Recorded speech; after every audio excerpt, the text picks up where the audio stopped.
Would you like to go there, Nick? Thank you. So, well, this is a thrill, for a personal thrill for me, and I think for a whole lot of you here, to have Nick with us. Obviously, he's written some of the great books of recent times, of our sort of memory.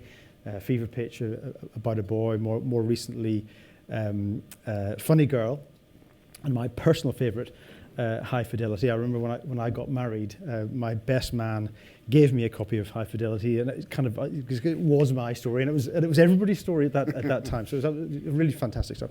But I think Nick is a kind of Renaissance man of writing, in that he does writing in so many different ways. It's not just the books, it's not just the autobiography. It's essays, it's pop songs, it's screenplays. So we're going to talk a little bit about that, and we're also going to talk about his work with the Ministry of Stories. And if you don't know what the Ministry of Stories is, you've got to go along to Hoxton Street, which is a kind of Hoxton Street Monster Supply Shop, which is a kind of front organisation for the Ministry of Stories, which is a youth or a child literacy project for disadvantaged kids, and is absolutely fantastic. I should declare I am a trustee of that organisation, and we're going to be asking for your support and help a little bit later on.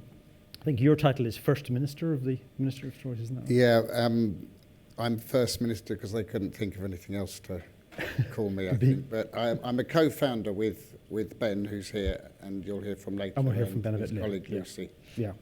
So we're going to kick off with a little bit about the writing, and there'll be plenty of time for questions later. But I wanted to put to you a little quotation that I read over the weekend, which was talking about your approach to writing. Words don't come easy, which, given my profession, is a worrying impediment. Are you just being a little bit sort of disarmingly modest there, or is there something? How do you go about the process of writing? Well, I mean, I think it's important to point out that words don't come easy to writers, which is why there is a period of time between projects. If it was easy, you could sit there, as it were, copying out your brain, but it doesn't work like that. And if I talk to young writers about the process and they ask me what they should do, I mean, the first thing obviously is to say you've got to write.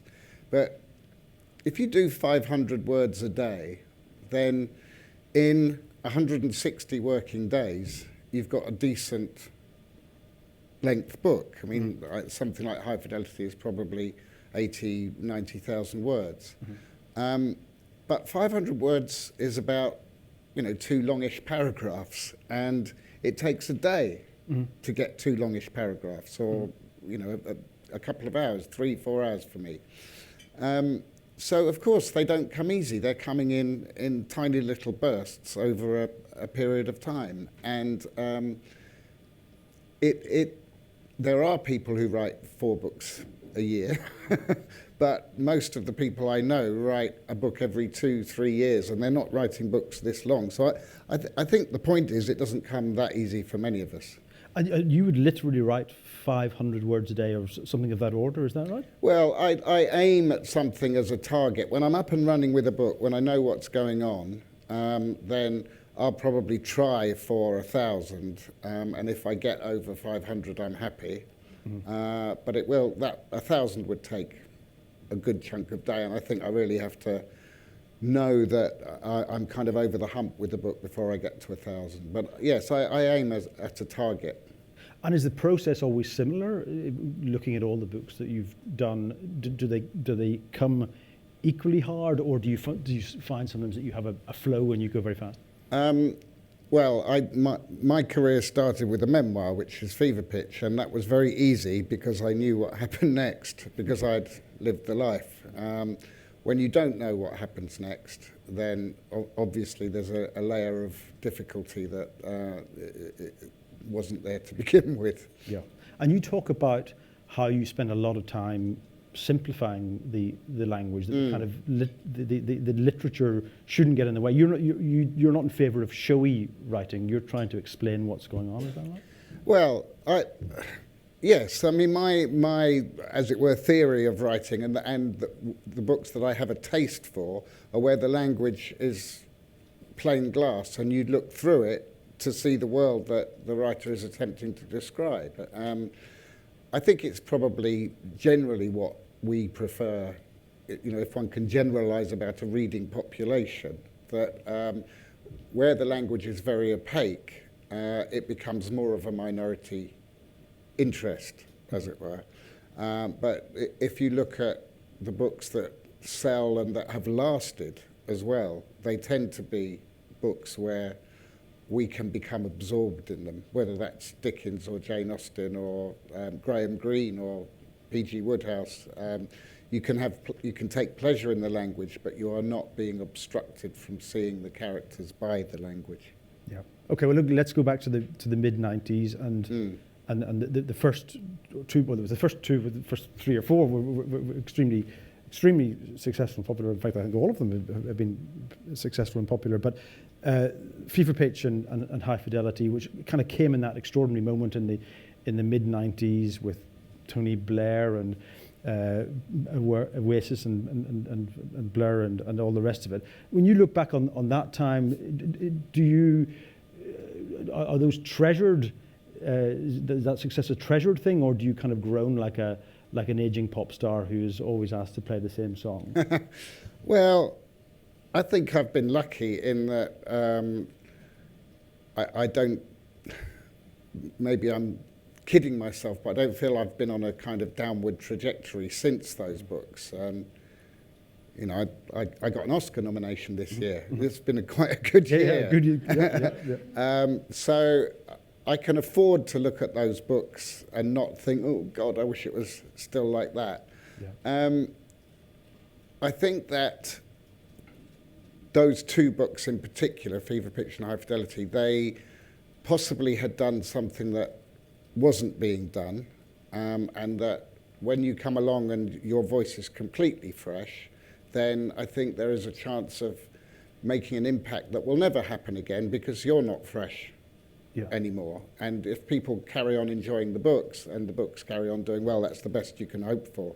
But you're not going to have that kind of impact again. And how would you describe what you invented there? Because it was definitely a kind of new literary form, and some people called it lad lit, which I don't know if that's a term you would embrace. But how would you describe what you were doing there?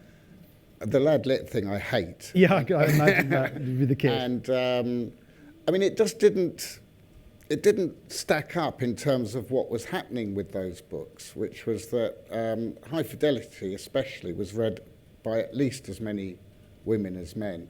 And the lad thing, I think lad lit and chick lit are ways of patronising popular writers. In fact, whenever a book does very well, then somebody in the literary world will come up with a reason why it's done well, which is like, oh yeah, well don't worry about that. I think that the popular culture references and the ordinariness of the lives and the people were things that hadn't appeared quite in fiction for some time. Yeah. And people recognised themselves and felt that it was about them in ways that books had stopped doing, I think. Yeah, and that was the point, wasn't it? You read Fever Pitch and High Fidelity, you went, that's exactly how it was. That's sort of scenes from many of our lives. And you mentioned the girls as well, because the female character in High Fidelity is, again, something that girls would very much identify with. I remember the grey pants. There's the detail of the getting married to the girl who had the grey pants. When I look back on High Fidelity now, I do think that I was scared of writing about women in that book. I'd just written Fever Pitch. I knew I was going to write a novel and that it was going to be a relationship. And in a way, the character of Laura in High Fidelity is a bit of a cop-out in that she's just more grown up than Rob in every way. And it sort of flattered women. And they read it and think, yeah, no, that's exactly it. Yeah. Because he's like an idiot and I'm really smart. And actually after that book, I think all the women got more complicated and were as flawed as the men. And you've written as a woman in a number of the books. Yeah. And how does that work? Because clearly, well, no, clearly it's, when you're writing about such male pursuits and with such personal knowledge and memories, then transposing that into writing as a woman, how does that work? Well, I think that anything to do with fiction is hard. And the guy in High Fidelity was not very dissimilar from me. So it was an easy stepping stone into fiction. But from that point on, everyone I made up was not me. The grown-up in About a Boy was really not me. So if you're writing about men who are not you, if you're writing about children, if you're writing about somebody older than you, everyone's somebody else is the other, and you have to imagine them and hope that they feel real to you and that they will feel real to other people. I think that I grew up with women. I mean, my mum was a woman, my wife and my sister, and my father wasn't at home, so actually my entire environment was feminine. And if you're going to have any career at all as a writer, then you have to hope that you notice how other people are. Yeah. So it didn't feel like a big deal. Yeah. And the latest novel, Funny Girl, I mean, a very different sort of book and much more complex than the earlier books, but it's nevertheless dealing with some of the sort of classic British things that you clearly love, in this case, sitcom in the 1960s, sort of Likely Lads and Liver Birds and Galton and Simpson and all of that. What were you trying to do with Funny Girl? Well, Funny Girl came at a time in my life where I was involved in several film and television projects, which had all stopped dead. One of them was Brooklyn, which eventually came out, but had stopped dead, and I was working for HBO on a series that was going nowhere. And there's parts of that work that I really love, and one of the things I love is the collaborative aspect of film and television. The thing I hate is that it's all completely out of your control once you've done the writing. And I suppose Funny Girl grew out of the idea of wanting to feel the benefits of collaboration but not be stopped. So, in fact, the book was writing about collaboration, but of course just being able to write and then publish in a way that didn't depend on fundraising and financiers and producers and studios. It was a sort of summary of the feeling that I'd had from working on an education and these things which had been fantastic to do, and that feeling that, you know, 5, 7, 9 heads are better than one, and when it clicks, it's fantastic. And I set it in the 60s because I knew that I wanted to end the book with the characters old now. So if you subtract 50 years from that, you end up in the 60s. To be there, yeah. So it was the maths. But also, it was one of the last decades, I mean, the 60s and the 70s, the last decades where basically there were 2, 3 television channels, probably BBC Two didn't really count for most people. And the audience figures in the 1960s were just incredible. Yeah. There was an episode of Steptoe and Son that got 30 million people. It was just a regular episode. I mean, you think that there were 50 million people in the country and 30 million of them are watching a half hour of television at the same time on the same night because there's no video or anything. You realise what an extraordinary binding force things like that were. Yeah. I noticed you said that they used to, the BBC went off the air, but was it between 6 and 7 of an evening so people could put their kids to bed? It was, there was something called the Toddler's Truce, and there was no television at all to help harassed parents between 6 and 7. Extraordinary. Now, obviously, when you go around the world talking about your books, I mean, does it work in the same way for people who don't recognise this sort of shared history? So whether it's music or football or sitcoms from the 60s. What would someone in Germany make of Funny Girl, for example? Well, I mean, Germany's an interesting example in that when I wrote Fever Pitch and High Fidelity, it didn't cross my mind that the books would be read outside of the UK. And I suppose when Fever Pitch was published, I thought it might be read. I thought it would do better than most first books because football fans buy a lot of rubbish, and thought, well, you know, they'll buy a annual written by a editor at the Sun or whatever. Maybe they'll buy my book, and they did. But then fans of other clubs started buying it, and I thought, oh, okay, so it works. Even if you're not an Arsenal fan, it works if you're a Spurs fan or a Manchester United fan.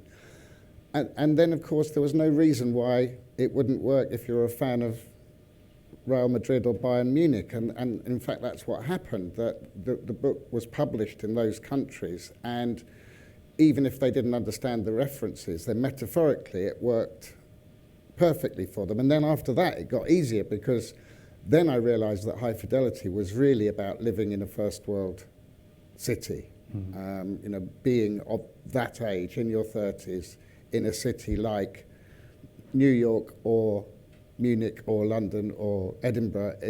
The location didn't really matter, and I thought I was writing about where I live, but I wasn't actually at all. That stuff was the superficial stuff. Funny Girl, I mean, of course it gets more difficult when you're writing about your own culture in a personal way. It's one of the reasons there are photographs in Funny Girl, actually, just to show what these people looked like. But to a certain extent, it's the same thing. Most of the people in this room don't know the programs. Yeah, most of them are too young to understand, to remember the Live of Birds and so on. But I still hope they'd get something out of the book. And, I mean, the book is about being young as well, and being young and ambitious and then successful, and those are the things that you hope people respond to. And I understand there's going to be a TV series of Funny Girl. Well, it has been bought by somebody who wants to make a TV series. I now know, with my history of adaptations and the screenplays I've written myself, that anyone who says there is going to be a film or a TV series of this doesn't know what they're talking about. There is a 10% chance, I would estimate, that there will be a TV series of this. I always estimate the percentage chance around 10%. Yeah. Now, let's talk a little bit about music, because obviously music plays a huge role in your life and in your writing. You've even written some pop songs, or the lyrics to pop songs with the Ben Folds album. So how do the same skills or techniques of writing a novel or a memoir apply to writing a 3-minute pop song? Yeah, to a certain extent, in that when I went into songwriting mode with Ben, it was as if I had to write very short stories, and that's how I thought for those few months. So, you know, there was a character, there was an idea, and then there was, of course, the complication of making things scan. But that wasn't so much. That was a sort of small technical issue at the end, really. That was the fiddling about. That was like editing. But the ideas and the characters, it felt very much the same process. But then this extraordinary experience of sending a lyric to somebody who is incredibly gifted melodically. Ben is just amazing. And literally there were some days where I'd finish a lyric and send it to him in the evening, and when I logged on in the morning with the time difference and everything, Ben had sent me back an MP3, and the transformation of words to song was really thrilling, actually, and I do know that you know what makes a song, lyrics or music. I know absolutely it's music. It's music. but which way around? Did you do it both ways around? No, you wrote to music? It was interesting when the project started. With Ben suggesting it, I wrote about him and he wrote to me.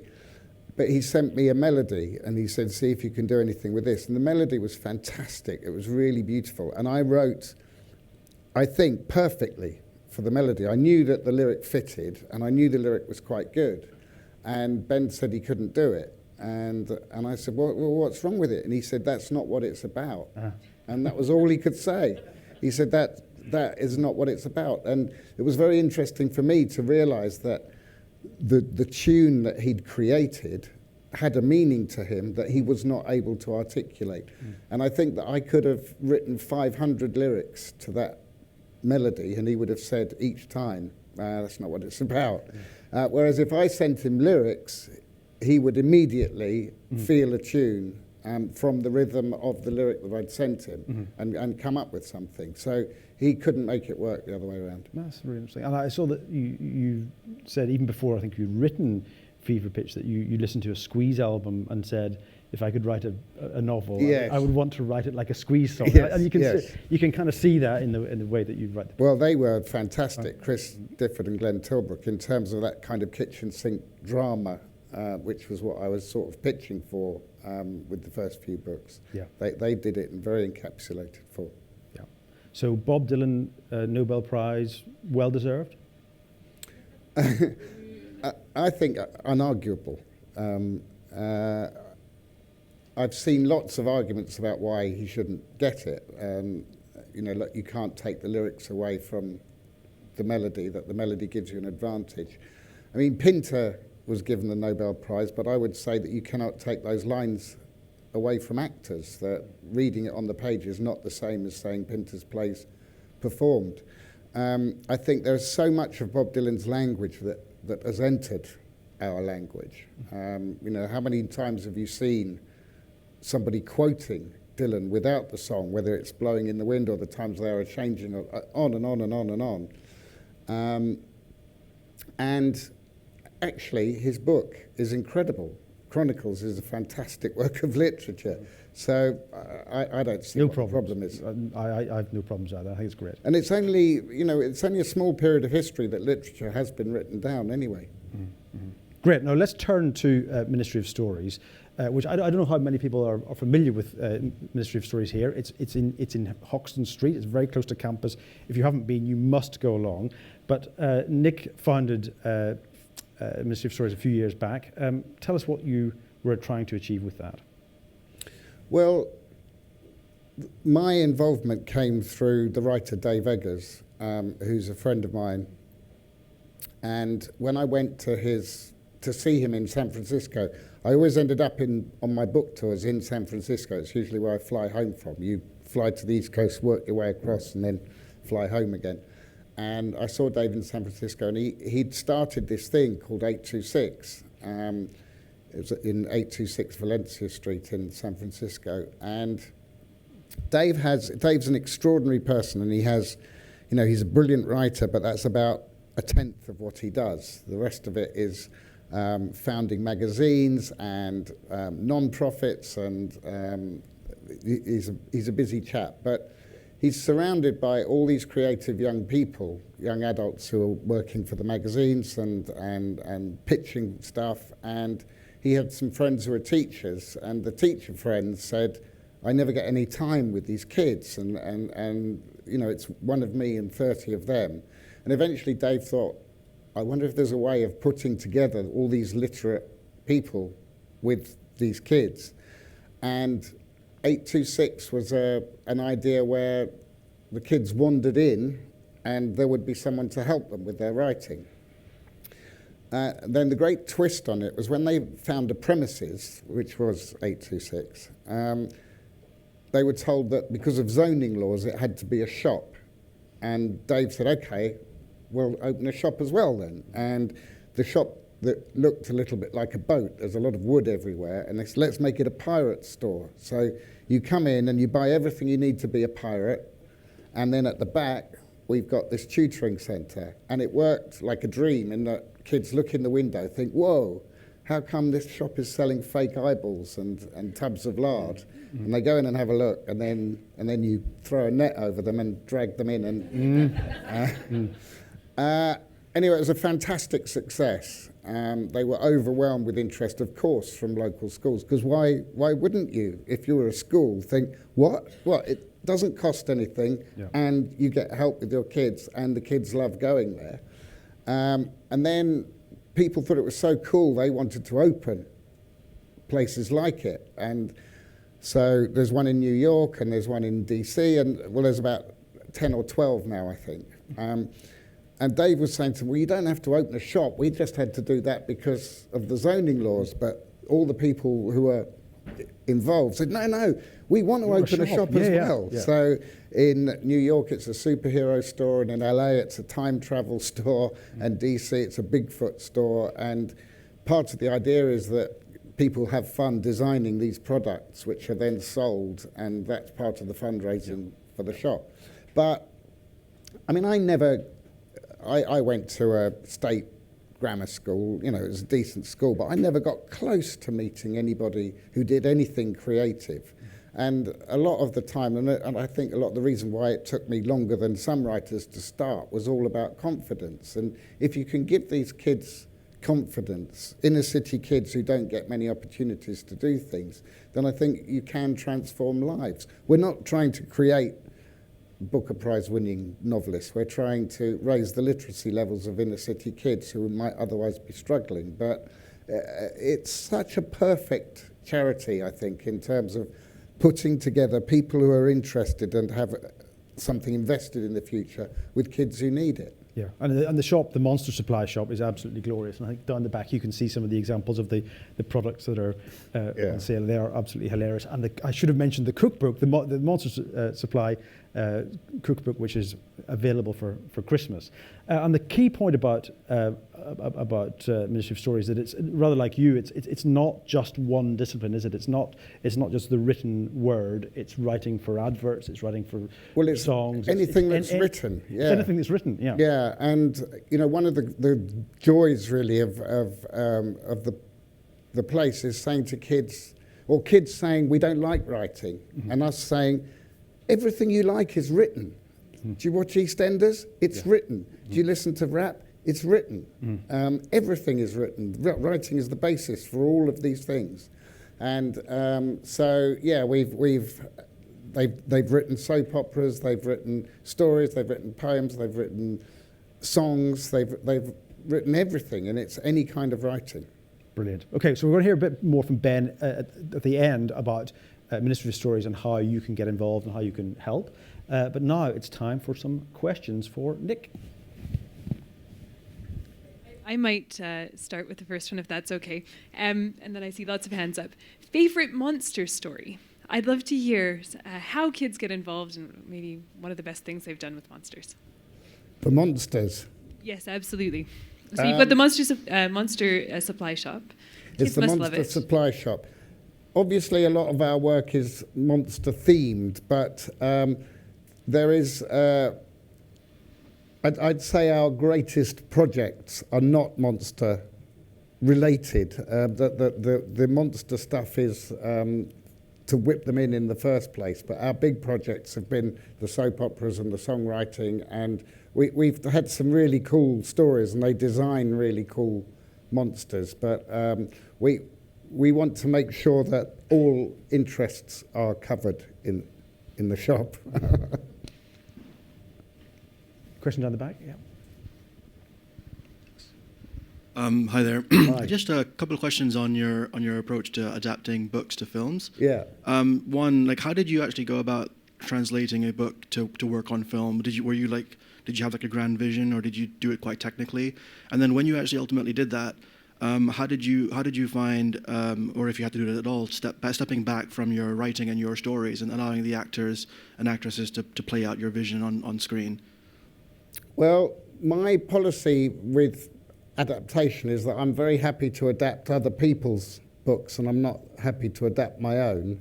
So, I adapted Fever Pitch at a time where I didn't know whether there would be any other work in the future, and I enjoyed doing it. But after that, I thought, no, I'm done with my own stuff. When the book's a book, then it's finished as far as I'm concerned, and I'm sick of it. And if someone wants to dismantle it and put it back together again, they're welcome. And that's what happened with High Fidelity and About a Boy and the rest. My approach to other people's books is, Well, it's been different each time, and Education was an adaptation of actually a very small essay. It was about 6 or 7 pages when I first saw it. And so it was halfway between adaptation and a creative thing where I had to come up with characters and subplots and things that just weren't in the original piece. Whereas Wild, which I wrote for Reese Witherspoon, Wild was the opposite. Wild was so packed with stuff that it was all about compressing, and trying to make as much of the themes in the book as I had the space for. In terms of letting go, I find it really easy with film because it's part of the deal. A screenplay is nothing. If you write a novel, even if it's not published, you can give it to somebody and say, here is my novel. And it is a novel. You've written a novel. If you write a screenplay, what you've effectively done is designed a blueprint for a building. And you can't say to people, read my screenplay, because people don't necessarily know how to read a screenplay. They do know how to watch films. So, you know, what I'm trying to say is it needs everyone else on top of it. It needs cast, directors, editors, everything. And that's part of the joy of the collaboration. It's like, I've done my bit, now I can't wait to see what you do. And there have been many times where, when I've finally watched something back, they've taken different decisions from the ones that I've had in my head. But that turns out to be because they had better ideas than I had. And watching what actors do to a script, in particular, is just fantastic. The shades that they find in a line and ways of delivering that you hadn't quite anticipated. So I just sort of really like people taking it and running with it. And you know, sometimes the relationships have been stressful, but you get to a point where hopefully you're proud of what everyone's done. Next question. Yeah, here, it's fine. Hello, I have 2 kind of related questions. Yeah. When you're starting to write, do you plan out what happens to your characters in advance, or do you just kind of see what happens? And then what's your one piece of advice for coming up with ideas for what happens in your novels? I don't plan very much. Most of the time I've thought about a book for all of the time. I've thought about a book for quite a long time before I start it. At least a year, I would guess. Mostly that's because of doing other stuff and not being in a position to write the book. But the longer you leave it, I think what ends up happening is that you walk round and round the idea, whatever that idea might be in your head. And first of all, you see if the idea is sturdy enough to support a book, because a book is quite a commitment. And I've had a few ideas where after a few weeks you think, that's not going to take me anywhere, or actually that's somebody else's idea. That's happened a few times where, in fact, you've just rewritten somebody else's book that you've just read, but from a different angle. And if it is sturdy, then bits start to, I find, mentally start to stick to it, or 2 ideas get squished together. I noticed an interview with Woody Allen where he said the same thing. It's always 2 ideas. It's never one idea, it's 2 ideas. And one idea you think, oh, that's interesting, and then something else comes along, and it's maybe some idea you had a long time ago or something new, and suddenly they collide, and you think, okay, now I've got something. So what I've tended to start with is either a fragment of narrative or an interesting character. And then by the time I sit down to write, I've usually got a beginning and a kind of tent pole in the middle, and then some kind of tone that I want at the end. And then everything else is generated during the writing, I think. My brother-in-law, who's Robert Harris, a thriller writer, fantastic thriller writer, he can't generate that in the same way because he has to be very, very carefully plotted. Otherwise you reach a point in his books where you find that one person saying something to another person who couldn't possibly have known what the third, it's all that. Some parts of what he does is more kind of mathematical, but mine are mostly set pieces, and usually the next set piece is generated by the last one, and that for me is part of the fun of it. But there is some kind of really, really loose structure that I have, but I've never written anything down. I haven't with the screenplays either, which I know is bad. I was doing a screenwriting talk recently, and the guy who was on before me said, anyone who doesn't write a treatment for his screenplay is not a professional writer. And I've always got this part of me where I think I'm a fraud anyway. So I was sitting listening to him thinking, oh shit, I'm not a professional writer. And I thought, oh, hold on, I actually am a professional writer. So I was able to go on stage and say, I've never written a treatment and I'm in work. So I think it's what works for you. What doesn't work for me with writing treatments is it's garbage prose, actually, that I spend too long thinking about what the next word is going to be. And if what you're writing is not for consumption, if it's for you or maybe for a producer, I lose interest because it isn't a proper piece of work. So I'd rather write a first draft and give them that than write a treatment.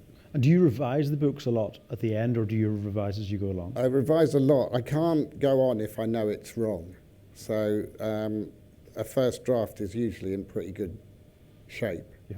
Mm-hmm. And then I do a second draft with an editor and maybe a polish after that. Mm-hmm. Okay, last question for Nick, and then we're going to do a little bit on the Ministry of Stories. Sir. Hi there. So just interested to know what your own relationship with technology is like, and especially also with the work you're doing around children's literacy, where you see the role for technology companies like us, but also wider, given where we are. My own relationship with technology is probably, I guess, fairly intense in that I'm somebody who sits on his own in a room all day with a big computer, and if you have no self-discipline whatsoever, then that big computer, it becomes an endless source of distraction, and you want to know what stuff does. So I'm a very big music streaming person.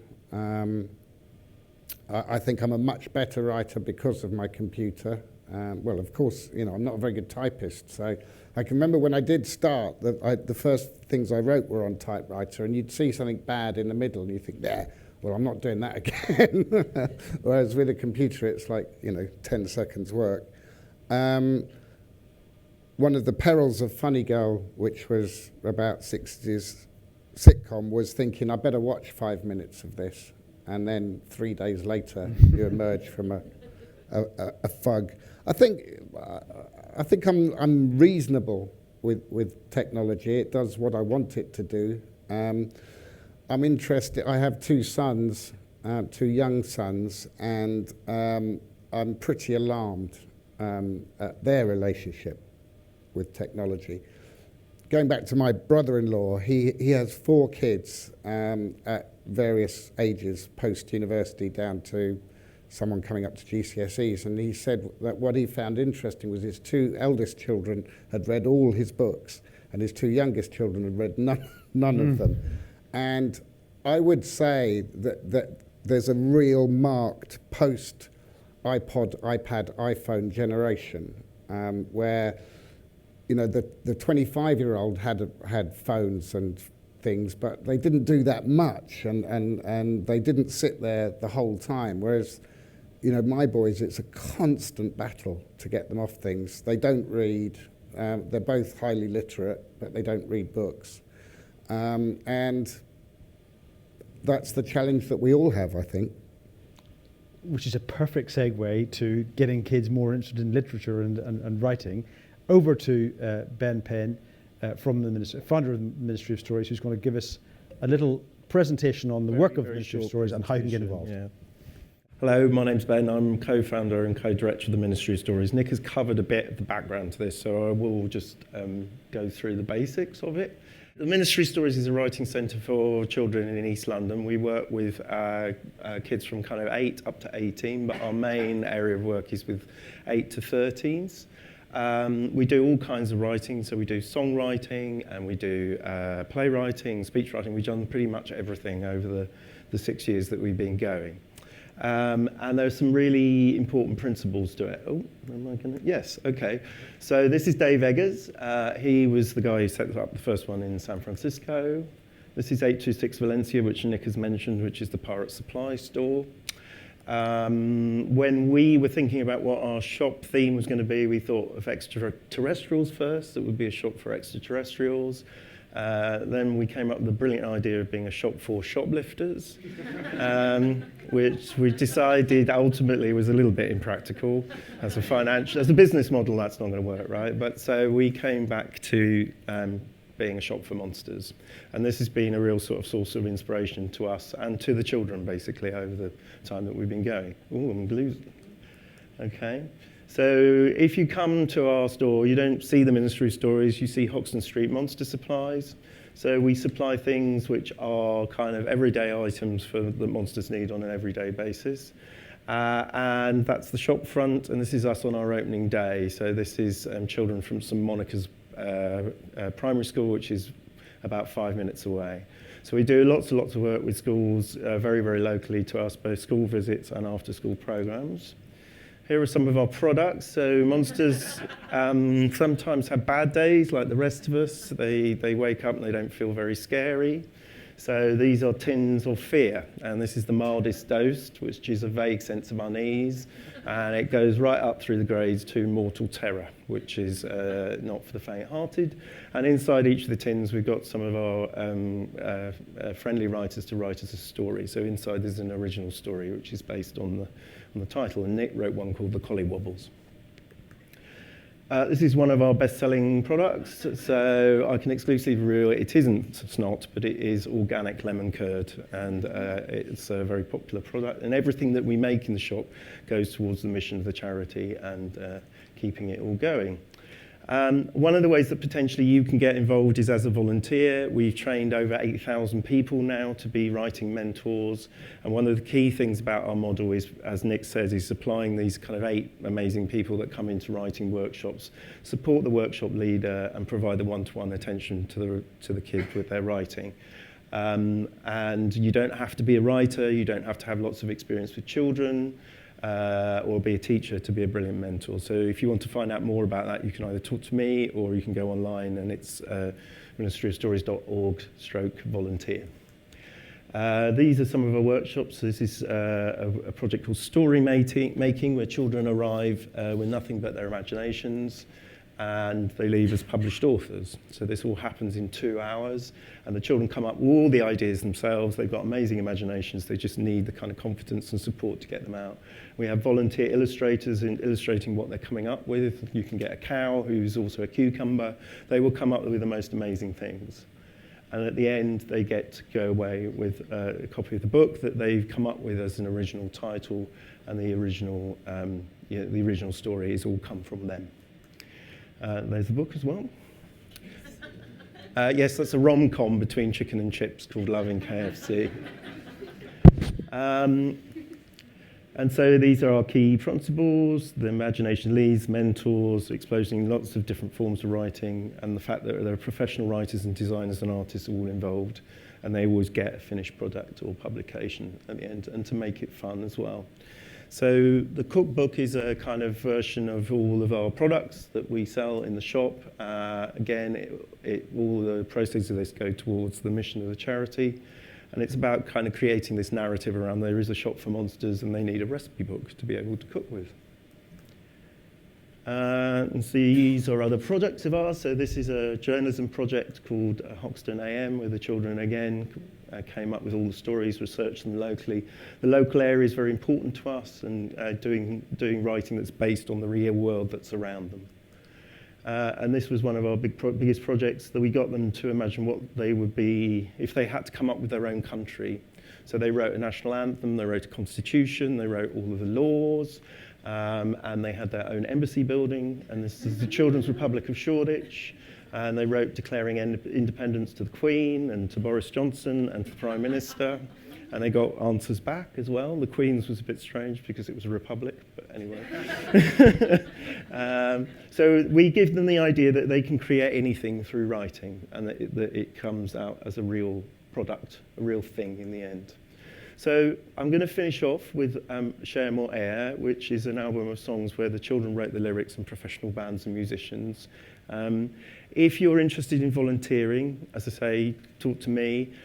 If you have got time to volunteer, please consider making a donation. The books were here for you to take away, but you might consider making a donation on the basis of that. You can donate via our website, and we're also sending an email out after this presentation where you can consider making a donation through the payroll. So that's all been set up. So thank you for listening.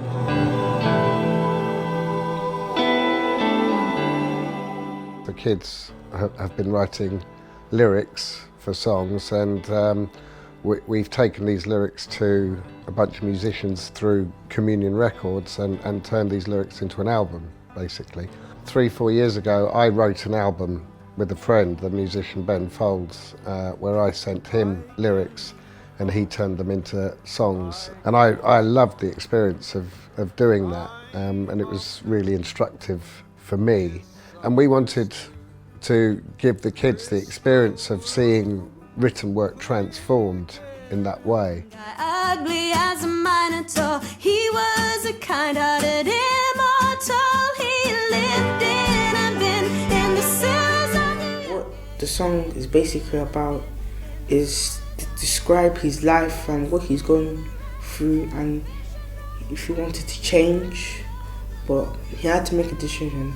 Stay dirty and have superpowers, or be clean and everyone will come and talk to you, be near you, have friends again.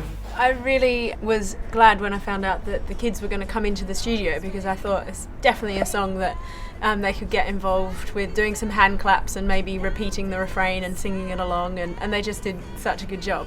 Everyone was screaming, police on alert. Everyone was screaming down through the sky, dropping like a stone. And when he woke up, he was all alone. Once there was a man, his name was Frankie. Once there was a man.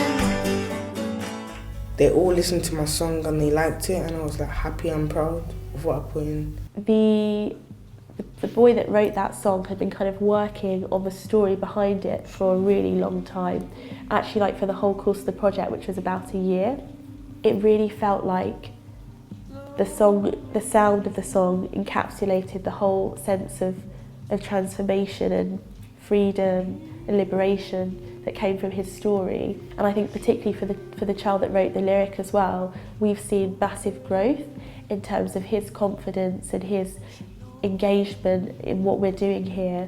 And so I feel like that song just really beautifully mirrors his experience with us and how proud we feel of him and all that he's kind of achieving. One day there lived a footprint and a shy fire. Neither of them had friends. A footprint and a fire.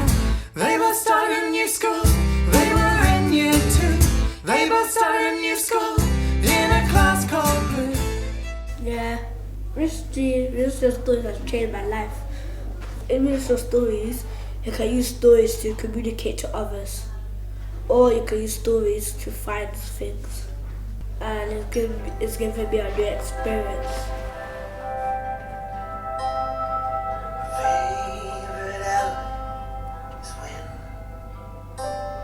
All powerful, your house like a wall.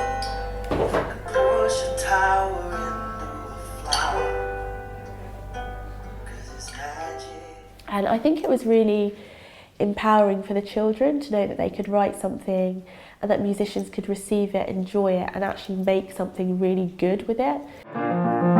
Once upon a time there was a kid named Jake. He was truthful, he was truthful. Nothing people did could make him a fool. He was smart, he was smart. Jake, Jake, Jake, Jake, Jake, Jake. I suppose the very basic goal is to improve the literacy of inner city children by teaching them that writing is fun. Writing isn't necessarily what you think it is. It's writing stories, of course, and writing essays and so on, but it's everything's written. Everything they like is written. Songs are written, video games are written, movies are written, TV programs are written. It's not just the literacy thing, it's giving the kids confidence and making them realise that it's possible to make livings in these fields, and making them think outside the box in terms of writing, I think. This song could be published in America. All right.